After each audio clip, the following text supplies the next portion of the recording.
the last 8 years, the number of companies on LinkedIn has nearly quadrupled. That means there are millions and millions of business owners using LinkedIn every single day that could be interested in your services. You just need to be able to have them find you. Now, I want you to imagine having 5 to 15 qualified sales calls land in your calendar every single week, all from just sending a few DMs every day and posting 3 to 5 times a week on LinkedIn. One channel. That's really all you need to scale your B2B offer. That's how I hit 6 figures with my own agency in less than 10 months. The problem is, most B2B founders are either stuck relying on inbound leads from those motivational posts that make them look like every other cringy LinkedIn influencer, or they're still using copy-paste DM methods from 2015 that don't get read and look like AI. That said, a lot of you watching this are probably doing both, to be honest, and it's why you're not getting leads with LinkedIn. So I'm going to show you the exact systems we've used to help B2B businesses sign high-ticket clients consistently and predictably using their socials. And after helping 50 plus of these 7 and 8-figure founders book hundreds of calls in the past 12 months, I've cracked the code on what actually converts traffic into booked calls and paying clients. So if you want to finally turn LinkedIn into a reliable revenue engine for your business, watch this video until the end, because I'm going to reveal our 2-step system that separates businesses who struggle on socials from those who use it consistently to fill their pipeline with premium clients. Let's get into it. Cool, so let's get into what makes LinkedIn actually look dead in terms of lead generation. And there's a few things here. The first is oversaturation. So a few months ago, maybe 18, 20 months ago, a lot of B2B founders were hopping on LinkedIn, posting a few times a week and just getting flooded with leads. If they had 2 to 3 solid case studies and they just posted a few times per week, like I said, people were coming to them inbound in some of the most competitive industries like D2C and e-com. Agencies were just getting inbound leads that way, posting plain text content with not a ton of effort and just printing leads. Now that's not so much the case.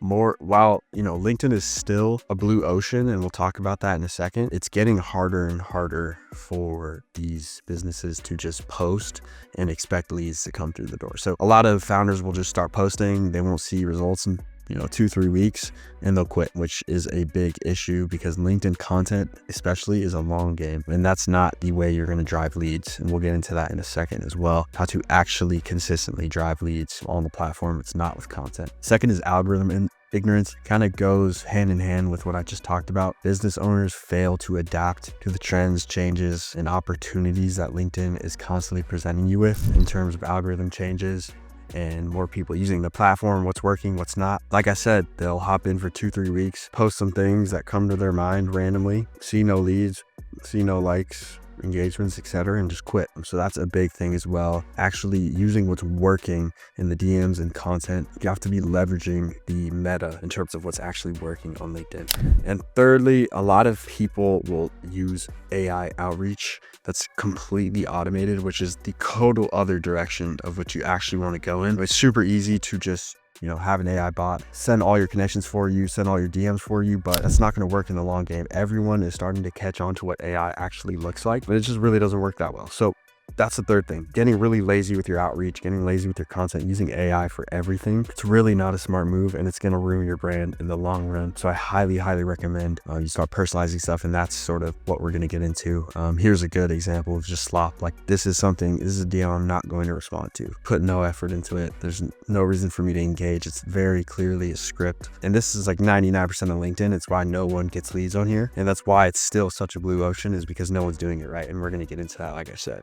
So the first pillar in terms of booking more calls on LinkedIn is turning your profile into a landing page. And I'll go over this one quickly because it's not the most important, but it is still important. So you want a professional headshot with specific positioning, clean design, and then, some sort of social proof integration. So you'll see my, profile, clean design, some social proof trusted by these logos. There's a clear proposition. We help B2B businesses use LinkedIn to get more clients and grow faster. Very, very clear as to what I do when you land on it. And same here, helping B2B experts, very simple, clean, whatever. Ties, also a great profile. Very clear result, booking 5 to 10 calls a month. He's done $3.8 million in revenue, social proof. And it's just super clean. You know what you're getting. Great profiles.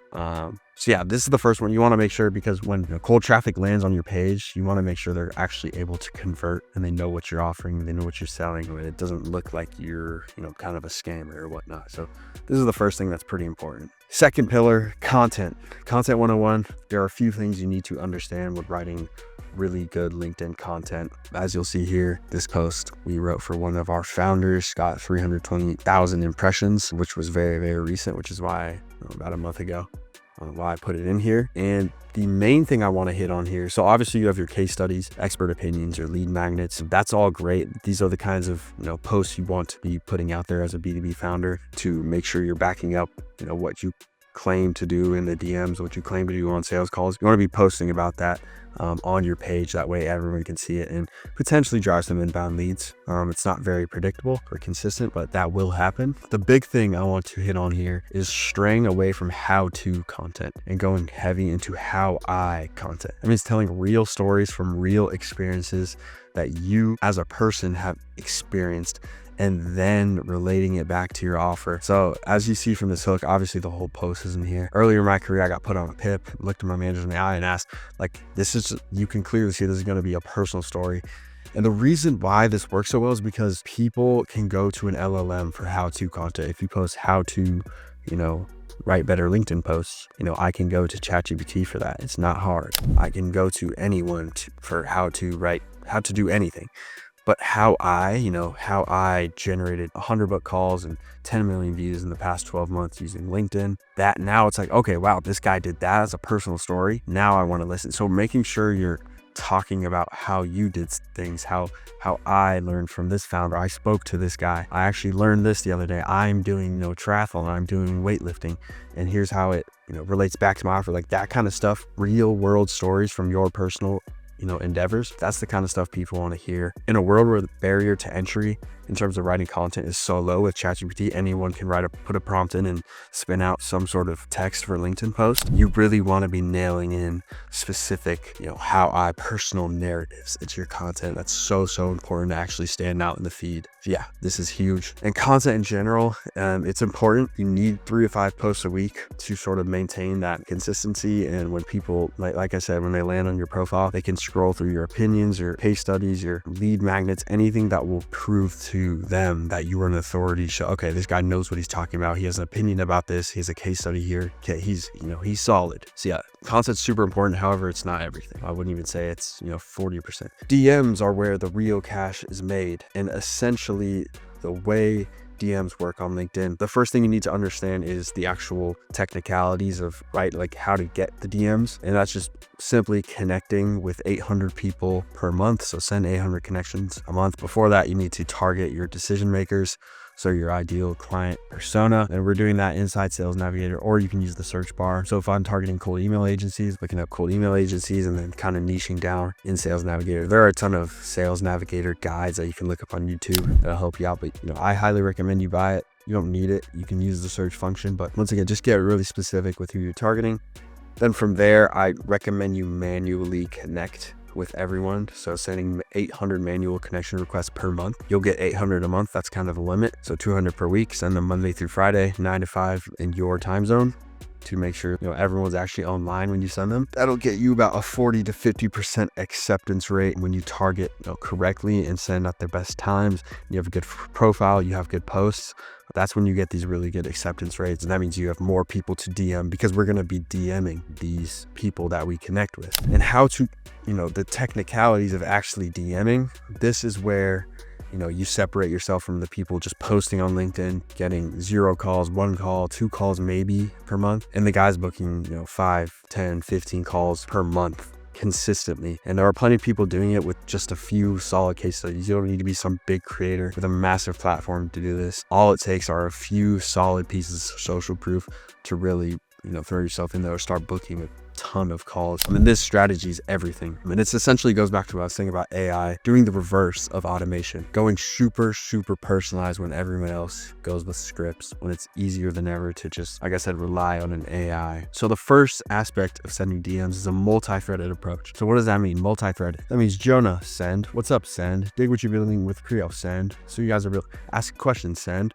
There's so many messages here that we're sending. I'm obviously the greeting. I tell him I dig what you're building with Creo. I'm asking him a question. So you guys do this, right? A clarification question. Then I'm making an authority building observation, then asking another question, then giving him a personalized compliment about, his marriage, that from what he posted. And that's what sort of multi-threaded means. There are multiple threads for him to respond to. So he can respond to this, he can respond to this, he can respond to this, he can respond to any of these. And that is what it seems like a lot, but it works so well. Most of the times people will respond to like one of these questions because it's sort of a bombardment. But the biggest thing about this is it just comes across as so casual and so like non-AI. I think every time you send a message, you have to think about, okay, is this going to pass the AI detector? No, AI doesn't send messages like this. Like I guarantee it, they don't have the W/ to represent with. They don't have these super specific call outs like congrats on getting married, wish you the best, small spelling errors, which happens. That's the thing about LinkedIn. You don't need to be super corporate and perfect. You don't want to sound like a dumb,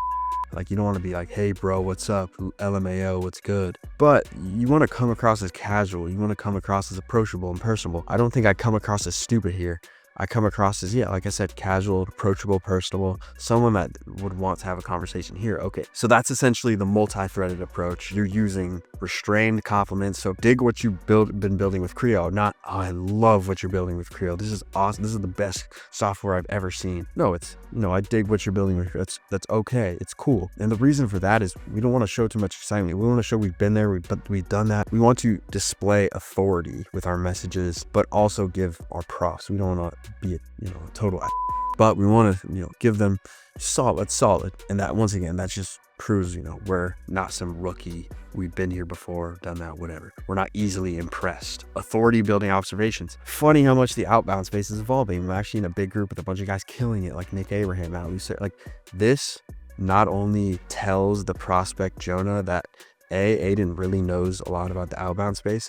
It's clear he's keeping up, like, he has some sort of authority there. B, he's well connected. He knows Nick Abraham, Matt Lucero. Like these are big names, specific names who are doing really well in cold email. Lots to keep up with all the tech coming out. Like this is so specific and it builds me up in his authority because I'm mentioning personal names I know, mentions I'm keeping up with the outbound space, which Jonah is in.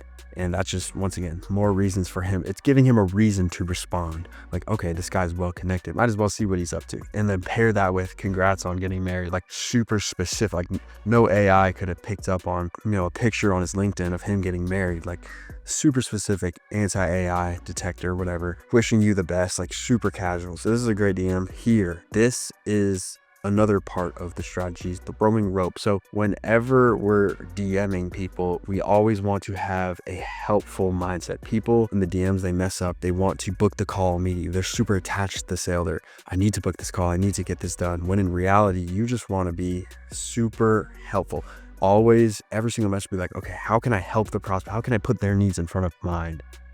Here's a good example. This is in the middle of a conversation, whatever, but yada, yada. This guy mentioned that he's struggling with sales, and that was a perfect chance for me to say, oh, wait, so do you have a pre-call drip? Because this is something I just implemented. It actually helped me 2x my show rate when I added a simple pre-call drip. You got one of those in place? I can send you mine as a framework if you need. Super helpful for more shows. Plus getting on the call with a better frame. Would love to get your framework. Like this is something that works so well because A, it shows I'm not attached to the sale. This has nothing to do with my offer. A pre-call drip has nothing to do with ghostwriting appointment setting. But what it does show is to this prospect, oh, okay, Aiden doesn't really care about, but he's not here to just book a call with me. He's here to, help me. He's genuine. He's like getting specific. And yeah, this works so well. So being that friendly helper, this is how you're going to book loads and loads of calls. That mindset, one mindset of just being a friendly helper as you DM prospects throughout the messaging process, it's going to help you a ton. And then non-needy positioning, kind of the same thing. Approaching the conversation without needing to book the call. If it's a fit, great. If not, also great. New prospects are going to come. If you use this approach, you're going to get so many replies. Like people really do respect when you take this personalized approach. You're going to get replies. You're going to have options. You're going to have sales calls in your account. Like you're going to have an abundance, I promise you. And so pair that with a non-needy approach, more calls are just going to come to you as a result. People love it when you're just helpful. You're not pushy. You're not needing of the sale. Specificity is something I didn't really touch on, but you want to be super, super, super specific. That's another anti-AI detector type of thing. Nick Abraham at Lucero, specific names here, 2x my show rate, increase my close rate, like opening up, being super specific. Impossible to find an AI setter that, like, see, I'm writing a lot, like I'm writing a ton of stuff, and it comes up, like, you might think, oh, that's like OD, that's a lot. No, you want to be super specific, show the prospect that you care and that you're invested and that you want to help, and be specific and like be human. Like, this is super, like, I'm just being borderline insane. Like, this is a long message, but people like to see that effort. So yeah, specificity as well. This entire just personalized stuff, the art of non-needy messaging, it's so big. I highly recommend you take an approach like this instead of automated. I have videos going over this full, strategy, because this is a very short glimpse into it. Yeah, I highly recommend you take these sort of concepts into account going forward with your DMs. And then, yeah, in terms of time management, it should take you around 60 minutes a day. It's really not a big deal, but it can be your only source of leads if you treat it, seriously. You take it 60 minutes every day, month after month after month, writing posts, DMing people, sending connections. It will add up, and you'll be able to scale it pretty nicely. Right now, it's probably my biggest lead generator. I'm doing YouTube, Twitter, etc., but LinkedIn is where most of my leads come from. So yeah, you can really just do this 60 minutes a day, batch your posts together on like Saturday. Eventually you can scale it. You can outsource the setter, train them on how to be personable and approach the DMs like I described above, and yeah, you'll be good to go for booking 3 to 5 calls a week minimum on LinkedIn. So yeah, as you know by now, hopefully LinkedIn lead generation is in fact not dead. Here are just some more screenshots of results. I hope this video has shown you exactly what to do, auditing your current setup to help you start bringing more leads in consistently, what to do, what not to do, how to DM, write posts, etc. And if you want more on this specific topic of LinkedIn lead generation, check out my other videos, check out my LinkedIn posts. Highly recommend you read through those, watch those thoroughly. There's a ton of good value in there, and I'll be continuing to post more stuff on here. And if you want me to build your entire LinkedIn client acquisition engine from scratch, so you don't have to do any of this, you could just focus on doing what you do best, serving clients, then click the link in the description and we'll book a 30-minute call. I'll get your LinkedIn account audited, see if it's a fit, see if we can get you results. And yeah, we could potentially work together, set this up completely done for you, all for free. But yeah, finally, make sure to leave a like if you found this video useful. Hit the subscribe button for more LinkedIn content like this, and I'll catch you guys next time. Cheers.